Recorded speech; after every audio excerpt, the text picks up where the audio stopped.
I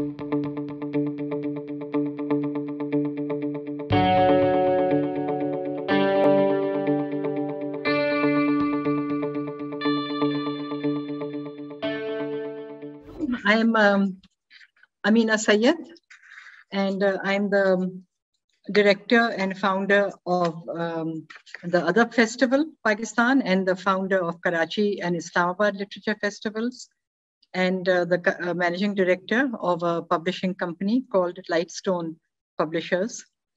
And it is my great pleasure and honor to be talking to Namita Gokhale today, and I would like to thank the Lahore Literature Festival for organizing this session. Namita Gokhale actually needs no introduction, but I would like to speak about her a little bit. She's a writer, editor, publisher, and festival director. And she's the author of about 20 works of fiction and non-fiction, as well as of a play. Her debut novel, Paro, Dreams of Pakistan, was published in 1984. Dreams of Passion, sorry. Paro, Dreams of Passion, that was published in 1984 when she was in her 20s. And her latest novel, The Blind Matriarch, was published last year. And this is what we will be talking about, among other things, today. Namita is a co-founder and co-director of the Jaipur Literature Festival and its international editions, and the Jaipur Bookmark. I have had the pleasure and privilege of attending and speaking at the Jaipur Literature Festival in Jaipur, and also attending the Jaipur Literature Festival in London. They were both mesmerizing. Namita, as you know, JLF is also known as the Kumbh Mela, being one of the biggest festivals. Namita has also curated 100 episodes of a television program called Kitab Nama, Books and Beyond. She has been conferred many awards, namely the Centenary National Award for English Literature by the Assam Sahitya Sabha in Guwahati in 2017, the Sushla Devi Literature Award for her novel Things to Leave Behind in 2019, and the Sahitya Academy Award in 2021, also for Things to Leave Behind. I think Namita could not attend the ceremony for the Sahitya Academy Award because it was when Jaipur Literature Festival was being held. Yeah. She's also closely involved in the Bhutan Literature Festival and Mountain Echoes, and is the director of Yatra Books, a publishing house which specializes in translations. So Namita, I'd like to actually begin by talking about the 20 books. I think that's the right number that we have written. There is so much diversity of themes ranging from social comedy, such as in Paro, Dreams of Passion, or Priya, to mythology, as in Mahabharata, Sita, the Book of Shadows, history, folklore, tradition, as in Things to Leave Behind, romance, as in Mountain Echoes, and of course, family saga and the pandemic, as in The Blind Matriarch. So how do you manage to get such detailed information and research on such a wide variety of topics and themes? Ameena, thank you for that sweet, nice, generous introduction. It has been a privilege to be friends with you and to work with you around so many things over the last so many years. The fact that all my books turn out often different from each other has also been a deterrent sometimes, because if a writer has a consistent profile in their interests, it makes them easier to categorize and also to grow in that stature. But I think I'm often pushed by either obsessions or curiosity, or each journey has to be, the book has to provide some questions which I want to answer and which I'm trying to answer through that process. And yeah, they are. So therefore, sometimes the slightly bizarre humor and social comedy, sometimes the sadder, tragic things. But the one thing that has held it all through is my deep commitment to the Himalayas and to Himalayan identities. But Well, I think just an obsessive person who needs to keep working on something, like so many of us. I don't know if that is an adequate answer. Absolutely, Namita. I think really one has to be driven. Yes. And, one has to have this passion to achieve what you have achieved, really. It's quite incredible. And actually that leads me to my next question is, how do you manage to wear so many hats and to do so many roles in your life as editor, publisher, author, festival director? It's quite remarkable. I think that one of the reasons why I'm able to do so many things is that I have been blessed, fortunate, very, very, very lucky in associating with some extraordinary people who have made the task easier. And often the credit for so many things I do doesn't go only to me, but to so many of the people who we collaborate with and do things with. The Jaipur Literature Festival, there's William Dalrymple, he puts in so much. There is my dear friend Sanjoy Roy, who's the producer, who puts in so much of multi-faceted inputs into every aspect of the festival. There's a great team there. In my writing, I've done collaborative writing with Dr. Malashri Lal, and that has helped me a lot. So in everything I do, there's been a huge amount of support from other people. And if you are working with somebody who knows their strengths and their weaknesses, and you know your strengths and your weaknesses, then the collaboration becomes easier. And if the ego clash can be kept to a little bit on a lower key, then one can do it. Yes, absolutely. Namita, I think I must tell you that I first attended the Jaipur Literature Festival in 2009. And I was so inspired by it that actually, it really inspired me to organize a Karachi Literature Festival. I do remember that. Which I did in 2010. And as you know now, these literature festivals have become a movement in Pakistan, and they are in almost every town and city across the country. So a lot of kudos to you and your team. That S.R. Farooqi Sahab had attended that first Karachi festival and how glowingly he wrote about it. And those early days of the Jaipur Lit Fest got us so much collaboration, affection from so many places. Just now in the Jaipur Lit Fest, there was a book that came out from Nepal called Karnali Blues.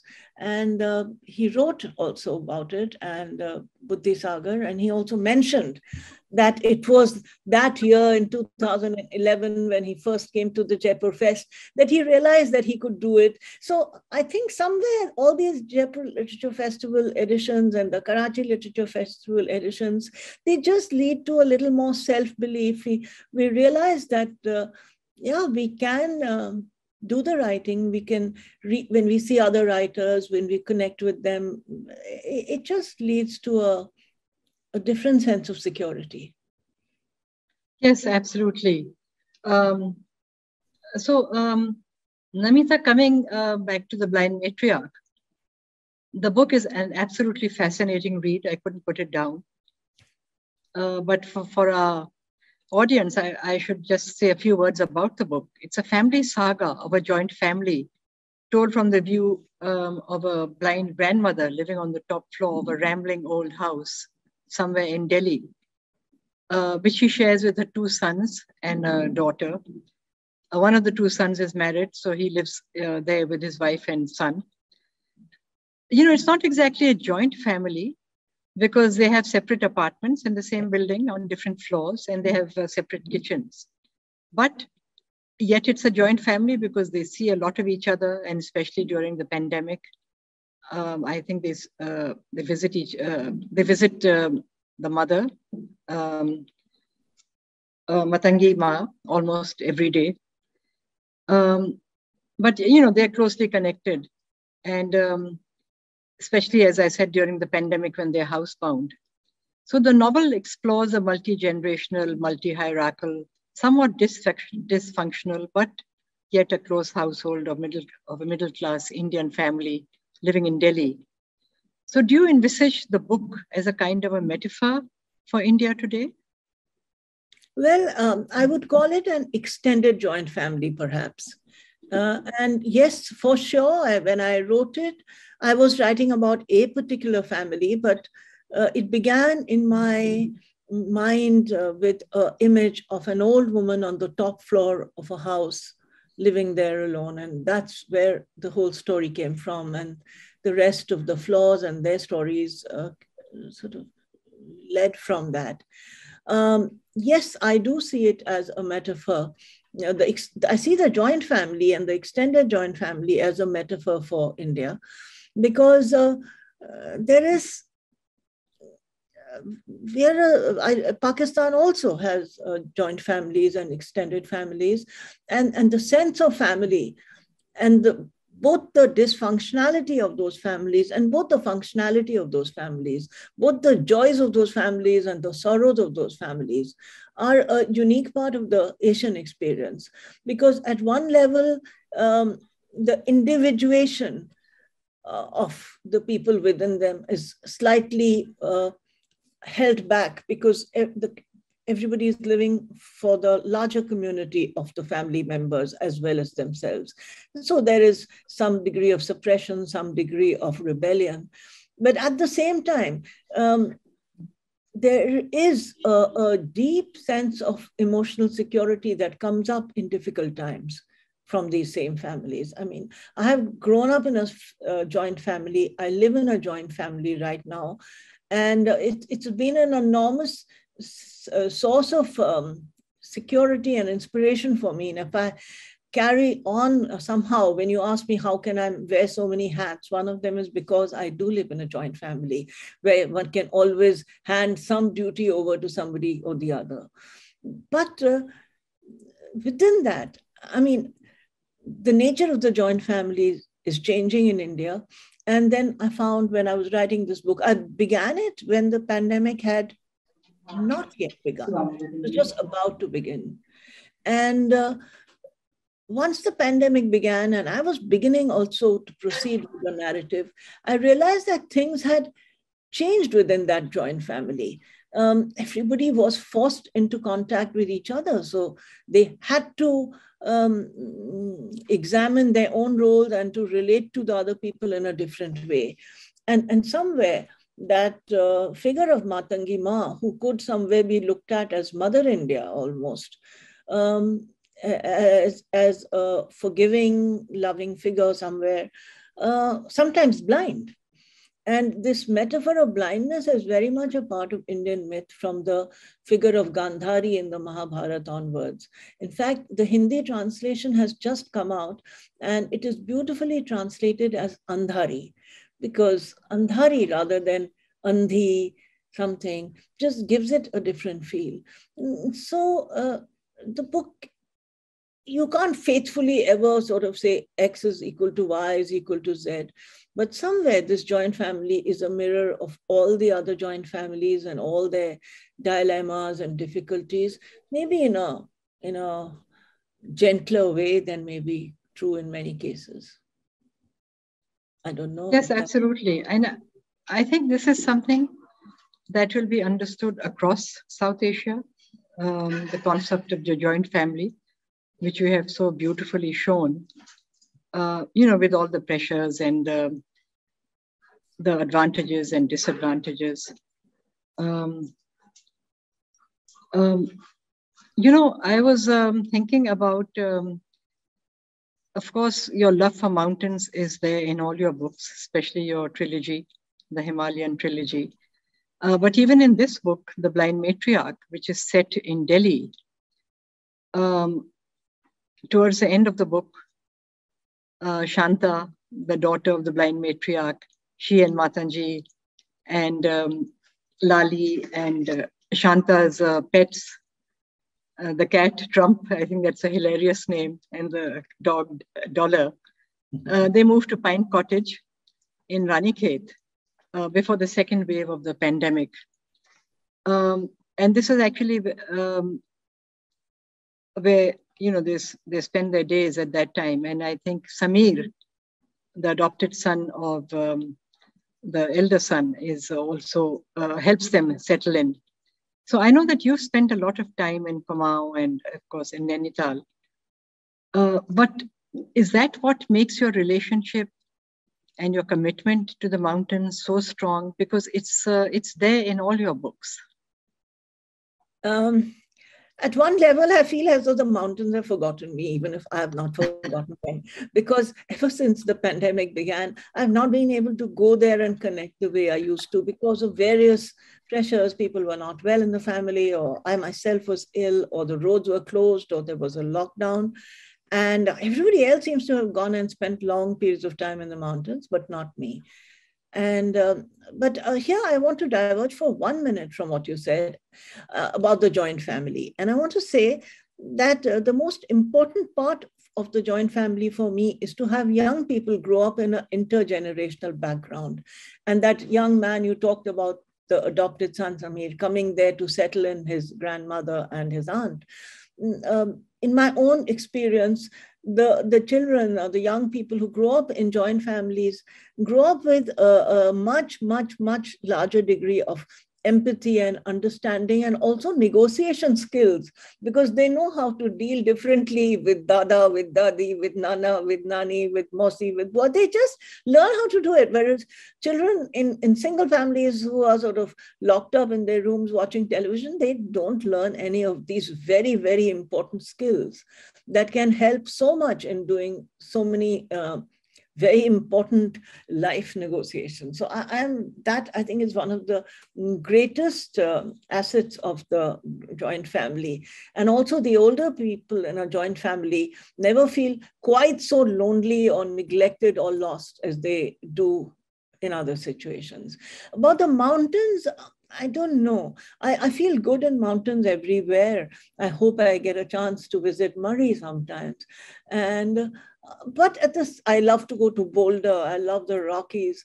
I love Scotland. I love the mountains. But in Nainital, it's more to do with just such a deep attachment to my childhood and the small Kumaoni Brahmin community of which I was a part. It was a very peculiar community because there were so few of us, and we were all so deeply related to each other that it was in fact like living in the mother of all joint families. It was like, even now I keep meeting people who were part of that web, though they are all over the diaspora now.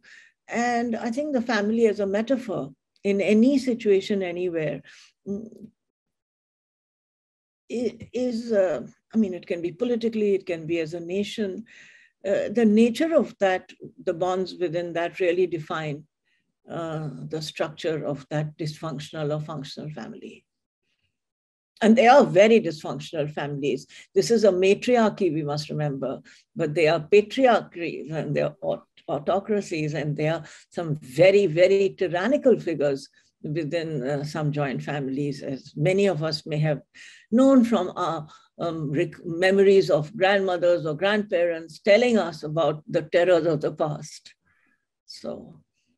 Yes, absolutely, I agree. But, you know, I find that even in Pakistan now, there was a trend when young couples would move into their own flats as a nuclear family. But I think then they realized the issues, you know, with both parents working. And I find that in some cases, they're coming back to the family homes. I'm so glad to hear that, because it leads to more compassionate, more complete people. My daughters, I have 2 daughters, and they were fortunate enough to always have had 4 generations around their lives. When they were growing up, my grandmother was alive. So there was my grandmother, my mother, me, and them. And now there's me, there's their children, them, and me and my mother. So it's a real blessing to have 4 generations to relate to. Doesn't come all the time to everybody. Yes, it is. It's really a blessing.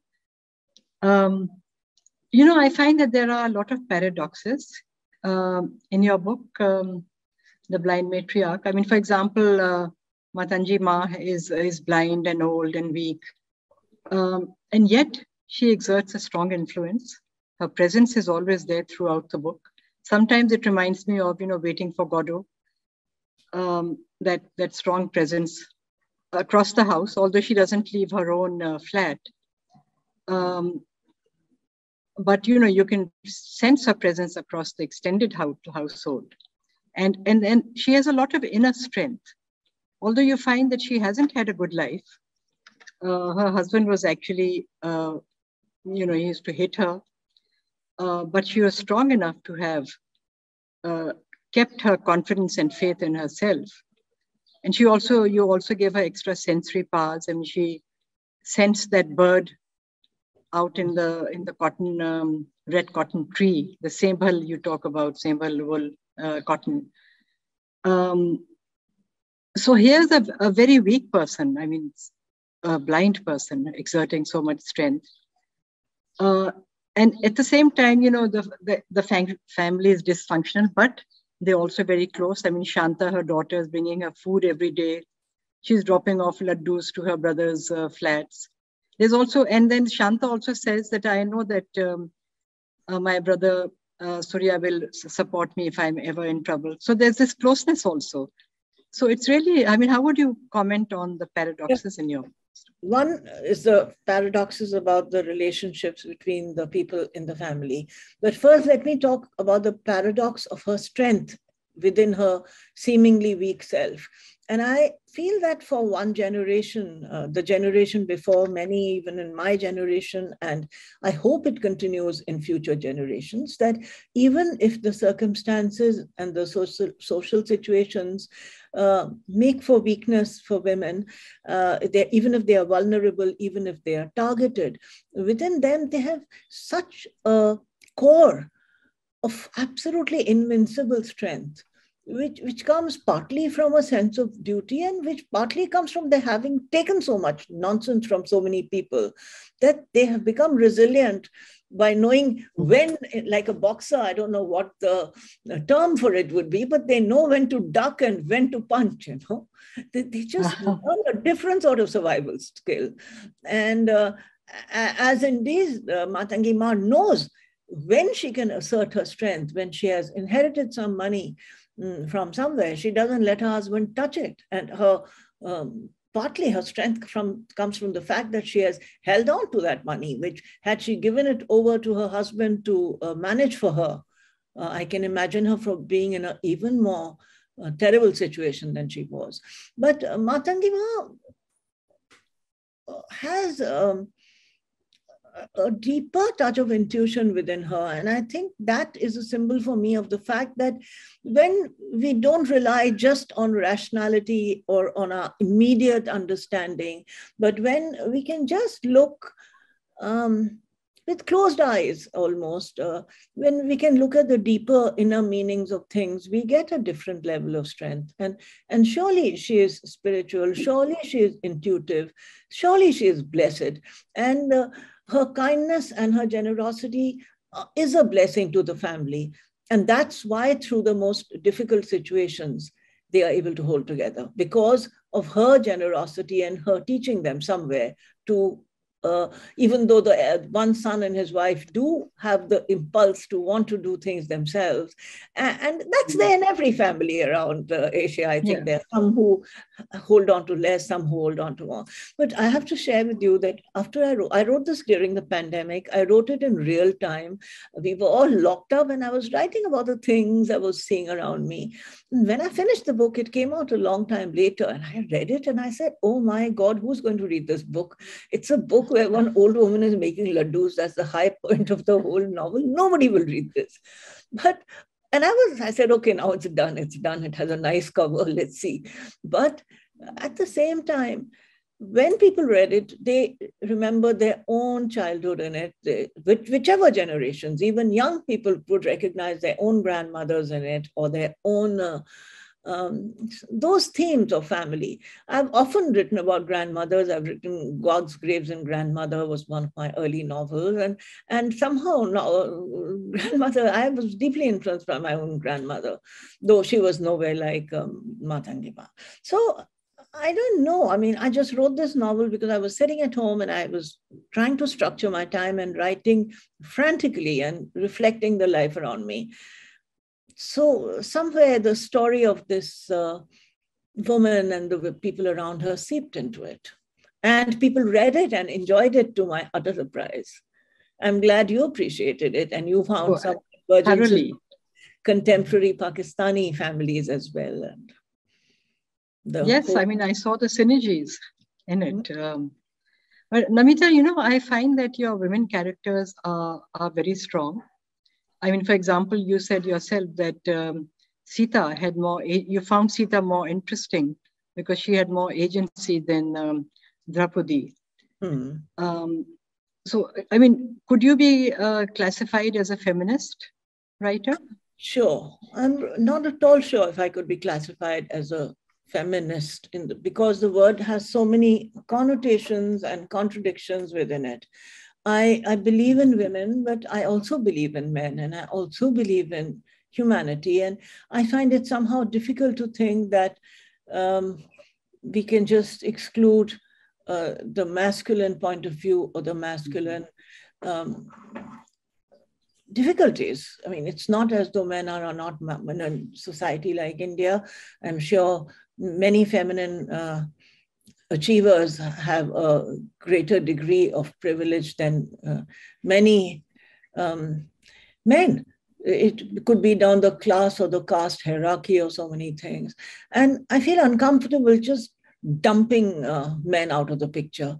But at the same time, I believe passionately in women. And I do think at the same time that every man has a woman inside him and every woman has a man inside her, and that there are so many genders inside all of us clashing to be expressed, which in fact is happening in the whole movement to more and more and more genders. I mean, somebody said there'll be 28 genders by so here, I don't know, but I mean, this binary of male and female, men and women, it's a primary one, but I don't know. I mean, for me, when I see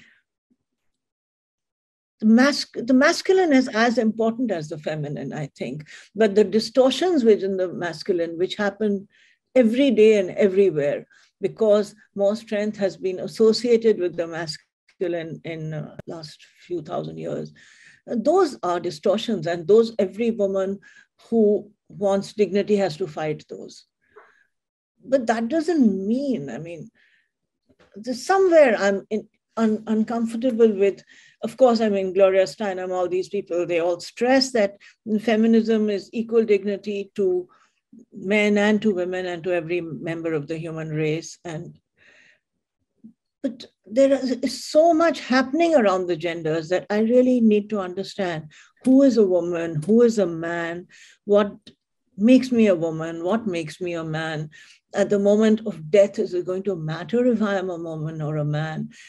Where is the fundamental humanity that crosses across gender, for sure? Absolutely. And I think our minds and hearts are similarly, I mean, you know, it's not a male heart or a female heart. Absolutely. And, you know, cities play an important role in your books, Jaipur, in your latest book, in Jaipur Journals, Delhi, Kumaon. So are they an inspiration for you? These cities where you've lived? A sense of space, a sense of location is very important to me, because I feel that every place has its own presiding spirit, and it's different. The mountains are different, but the mountains are different day to day. The mountains of the summer months where tourists swarming do not have the same energies as they do on a cold winter night. Though these days there are tourists during the cold winter night also. I think a city like Delhi during the lockdown was completely different from the city when it opens out. So I believe that I do try to write the spirit of a place, not in a lot of words and descriptions, but even in the actions, motivations, and lives of the characters who inhabit it. I don't know if that makes sense. Yes, right. So, Namita, what is your routine in writing? Do you have a set place or a set time when you write, or do you write when the muse visits you? See this table where you see me. I mean, there's a table in front of me, and then there's a window after that. This is where the papers pile up. So this, I wouldn't call it my desk. I'd call it I mean, it's just a place which is always a mess. And then I really, it sounds very, very silly, but I write lying in bed. That's what I find most convenient and where it comes to me most easily. And I used to write on an iPad. I gave up on the laptop. I gave up on the various things. And I began on an iPad. And now I'm doing, a friend of mine wrote a novel of 270,000 words on her iPhone. I was astounded. Yeah, she did it. And I said, Chalo. And I have recently written 2 articles completely on my iPhone. And I'm not sure if it works because it's sort of quicker and handier. But at the same time, the attention which you give when you write by longhand is different from the attention when you go directly to the iPad or the iPhone or the keyboard. And ideally, I like to write on a notebook in a double-lined space, so there's place for corrections. And then I like to type that out because that typing out is like a first edit. How does it work for you, Ameena? How do you do it? Well, I wish I were a writer like you. I'm not, but whatever little I write, actually, I do it on my laptop. I can't do it lying down. Okay. But, in one of your interviews, you had said that a Jaipur Literature Festival is your first priority. And I think you use the word back burner for your writing. And I think you said that JLF has colonized you in a way. So again, JLF is such a social role. In a way, you're in touch with so many writers and authors. And writing is a very lonely job. So how do you do both jobs so successfully? They're so different. My dear, I said that many years ago. That was when I had taken a conscious decision to put my own writing on the back burner because I felt whatever I had to contribute to the world of literature was more effective through these lit fests where I could promote and position and platform Indian writing, South Asian writing, Asian writing. It was more important to me. But in the last 3 or 4 years, I've had a change of heart. I'm getting older. The Jaipur Literature Festival, I hope we'll make a legacy. There'll be many more people after me who will direct it, who will guide it. Already the younger teams are doing more and more and more there. And as time is limited, I know that there are 3 or 4 books I do want to write at some stage. So I'm looking for to correct the balance a little. But at the same time, the call of the Jaipur Lit Fest is more immediate. But at the same time, if I don't keep writing, the sense of satisfaction I feel when I've struggled with words for half the day is different. So I am managing a precarious sort of poise between these 2 lives still. But I think I'm returning more to my own work and my own writing. Though I thought after I finished The Blind Matriarch that I don't want to do any more novels for a while, maybe ever. I want to do short stories. I've done one, I may work on another. And I want to write books, general books. But I don't know if I have the energy or the strength to carry such a huge amount of other people's lives and their dilemmas and the contradictions in my head all the time. It's a huge burden and weight to carry. And as people grow older, sometimes maybe they're better for short stories than for very long novels. You never know. Yes. Namita, I often meant to ask you, I know that your maiden name was Namita Pant. Yes. And that Begum Rana Liaquat Ali Khan was also from Kumaon. Yes, indeed. And I think related to you, her name was also Irene Sheila Pant before she got married. So would you like to tell us about your connection with her? She was... And the book that you organized. Well, Begum Rana Liaquat Ali was an extraordinary figure, very fondly remembered in the mountains, which were her home. And the great women that we hear about, sometimes there's not enough homework done on them so that future generations forget about them. I was very, very keen to do a book around her. Sometimes I just take a sankalp. In Hindi, sankalp means I take a vow that I'm going to do something about this. But unfortunately, I did not have the capacity to write, research, visualize that book. So I asked our friend Poonam Ayub and Deepa Agarwal, these two women, one from Pakistan, one from Almora, from the very same sort of environment where the Begum was born. I asked them to write the two parts of her life. Her life was almost, I think she lived 88 years, if I'm not mistaken, and it was 44 and 44 between India and then Pakistan. And this woman whose life crossed situations, religions, the whole energy of nationalism at the same time as a dedication to very humane issues, as well as this fierce feminism. She was clearly an extraordinary person. And I wanted to do my homage to her. And this book, after asking them to write these two, I wrote an introduction.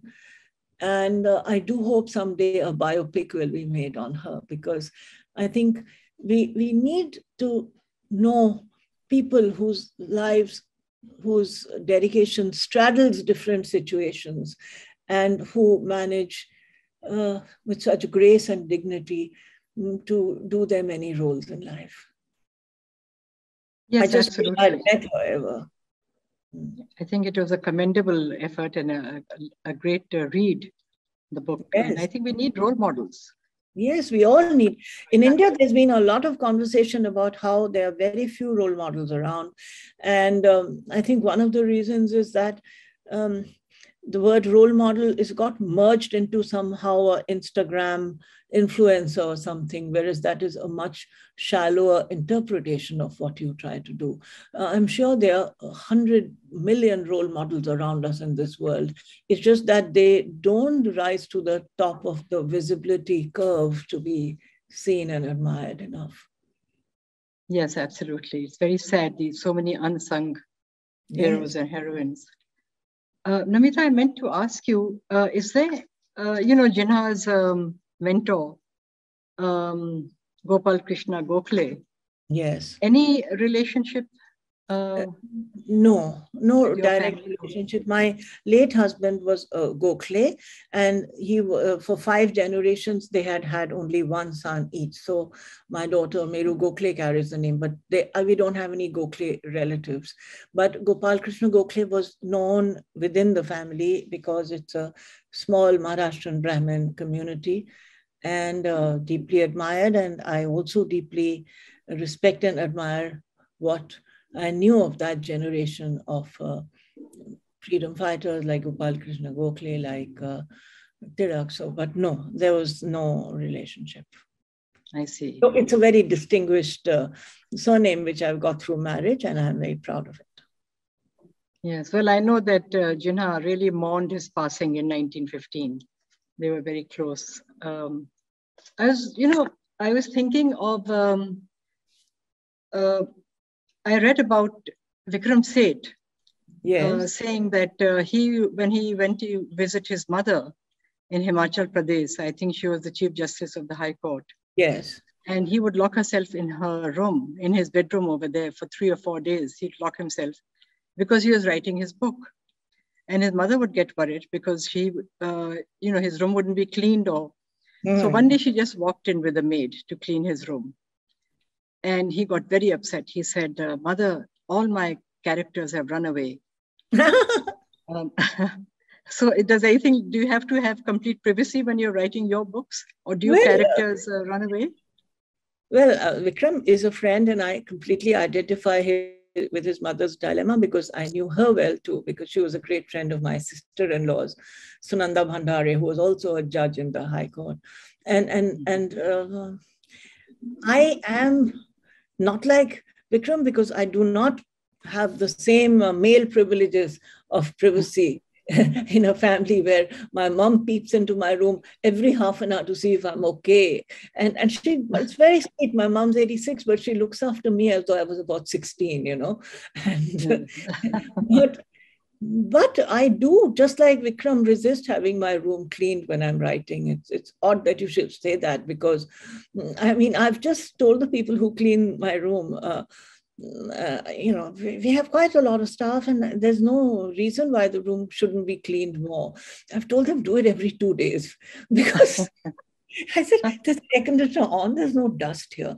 And the reason is because I have so many papers piled up in so many precarious slots around this slightly insane room. I mean, my room looks as though I'm living in a bookshelf, which maybe I am, very untidy bookshelf, that I do resist. My characters haven't run away yet because I carry them around with me like a piece of knitting wherever I go. So maybe they're intrusive. I may go out for a dinner party trying to, with my lipstick on, trying to look very much a part of the social world. But inside me, I may be carrying these 4 or 5 oddball characters who will not let me respond to other people. So yes, when one is writing a novel, one is carrying those characters around and they inhabit the inner life, the mind of people like me. I don't know how many writers are able to really switch off. And in Rajasthan, which is so close to me, I always find this metaphor that in Rajasthan, they have these pillars across the landscape. And the reason for these pillars is that those women who are bringing matkas of water from some well or some bauli, then they are carrying them home. Sometimes they get tired. So these pillars are placed for them to take off that matka and place it there and then do something and put it back. Because I guess it's easier than actually putting it on the ground, which is or whatever. And sometimes I wish for authors there was a sort of a pillar where we could just unstrap our novel and just put it back safely when one has finished. And that's one of the reasons I've said, can I write a novel again? Because of course the last one was pretty painless because it was written in real time with very few characters. But a novel like Things to Leave Behind or something which has more history, more characters in it, it's a lot to carry around in one's head. And their fierce fights, their everything. I mean, you're carrying so many other lives inside you that sometimes you don't have time for your own life, which frankly, I'm not deeply interested in my own life at the moment. There's no obsessive character in my head. Now and then some character wanders in and I write a few lines thinking, do I want to begin the story? But my room, this room that is, I resist cleaning up, is full of half-begun short stories. So I'm waiting for that novel idea or that story or that narrative that will obsess me again. I don't know when that'll happen. Meanwhile, I'm working on 2 other books, but they are more structured. That's really a beautiful story, you know, about those pillars that are put up across Rajasthan to, you know, save women's backs. You know, I was fascinated by your book, the first book, Prologue. Yes. I think, you know, it's had a very long life. Yes. Book. I mean, it's been so long, and yet it's doing so well. And it's and then of course there's another one following it, and that's quite remarkable, I think. It's almost 40 years, and what surprises me most is that it's social comedy. Social comedy is very easy to age. It becomes the jokes. You lose the joke. So either India hasn't changed, or strong women like Paro haven't changed, but it's just reaches out to generation after generation.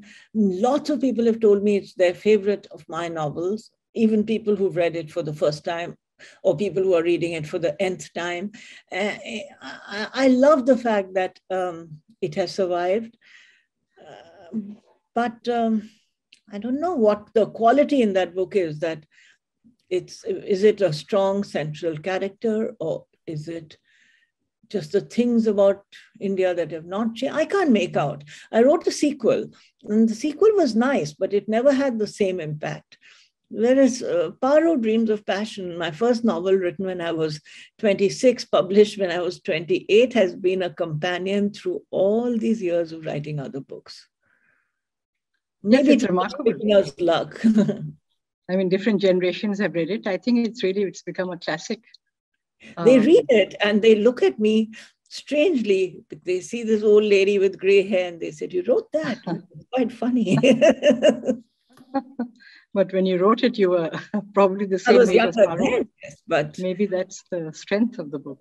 Yes, that's maybe whatever the reason. I'm so glad you remembered Paro. And yes, it is continuing its journey to, as I say, to amuse, if not to amuses, it entertains, but it, I don't know, it gets people laughing. And actually, it's remarkable that you've also written a book for children, the Mahabharata, the Penguin Mahabharata. I've written for a younger audience. For children. I've written the Mahabharata for young readers, and that was, I didn't know the Mahabharata so well. And there, when I wrote it for children, one had to simplify the vocabulary, keep to the main storylines, and yet keep the essence of it. And so I didn't cut out the gory parts, the death, the war, the hurt.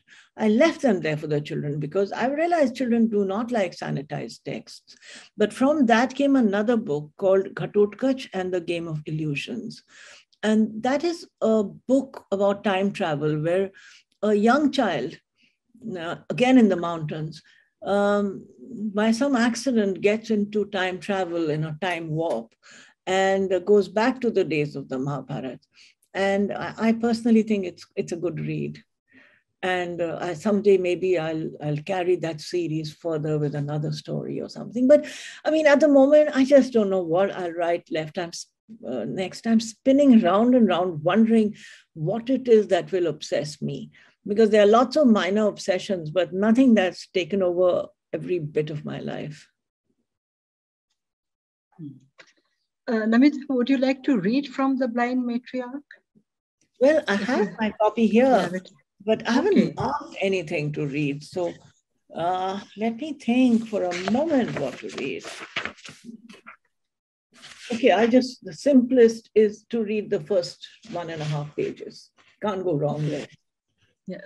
Or maybe I'll read this and I'll read a little bit in the end, and then they can edit out what they don't want very quickly. Right. This is the sort of the prologue. It says, the present, I hope you can see it, the color. Yes. The present, the past, the dark, light, then and now. It was all blurred in her heart, in her mind's eye. Outside the window, on a branch of the old neem tree, the barbet was singing, "Tu-hey, tu-hey, tu-hey, tu-hey." Was it just last year that they had found the bird, wounded, lying on the pavement below the red cotton tree? It looked defenseless, awkward. It had not quite learned to fly. It had a large head, a long beak, green wings spattered with brown. Lali had looked after the bird, helped it to heal its wings. And then one day it had flown away. She could hear Surya's deep voice, softly reading a poem aloud. He had not gone away, he was there still. The past and the present wilt. I have filled them, emptied them, and proceed to fill my next fold of the future. That's the prologue, and then it goes on into the complicated story of the family. And then in the last page, maybe, and only here for a night, Shanta Bua, Samir said. This is Samir, who has come after his grandmother, Matangi Ma, has died. My friend Dhruv's brother is coming to pick me up tomorrow. We are going for a trek high up in the mountains. A trek? Why now? I asked concerned, but I knew what was driving him. There are some things a man must do alone before he gets married, Samir replied. I want to go as high as I can to see things from afar. This country, this planet, the night sky. This country, I said reflectively. Mother India. I choked up with tears, not of sorrow, not of joy, just exhaustion and anxiety and despair. Samir ignored my tears. He bent down and kissed my hand. Mother India, he said, Mother India. You remember that poem that Surya was so fond of by Walt Whitman? He recited the lines softly as though to himself. Past and present wilt. I have filled them, emptied them, and proceed to fill my next fold of the future. I remember the lines too in Surya's gravelly voice. I contain multitudes, I whispered. I am large. I contain multitudes. And that really is about the contradictions of the countries we inhabit, the history that they carry with them, the span of so many years, of so many languages, influences, dynasties, everything. There is continuity and there is change and there is continuity. And this soil, this zameen that we belong to, we watch it change, we feel worry, we feel anxiety, but we feel belief in our roots, not only here, but everywhere in the world. And that's what family is about. Thank you. Actually, I must applaud your reading. Thank you. That was wonderful listening to you. I think I've just been told that the time is up. Wonderful. So I would like to thank you. Time has passed so quickly, we've not even noticed it. Thank you for your very skillful and engaging questions. Thank you, and I really enjoyed your answers, and I've learned so much. And thank you very much, LLF, for organizing. Hope to meet very soon, Lahore, New Delhi, somewhere. Absolutely. I still remember our drive back from Kumaon to Delhi. I remember that so well. You know, every time I go there, I think of you and I think of guavas, because that's one of the things. Think of Alka Pandey, guavas, and I keep thinking Ameenabad bhi hona chahiye. It was a memorable trip. Thank you. Yes. All the best. Amroha, I think Amroha was what we were searching but could not find, right? That's right, yes. Okay.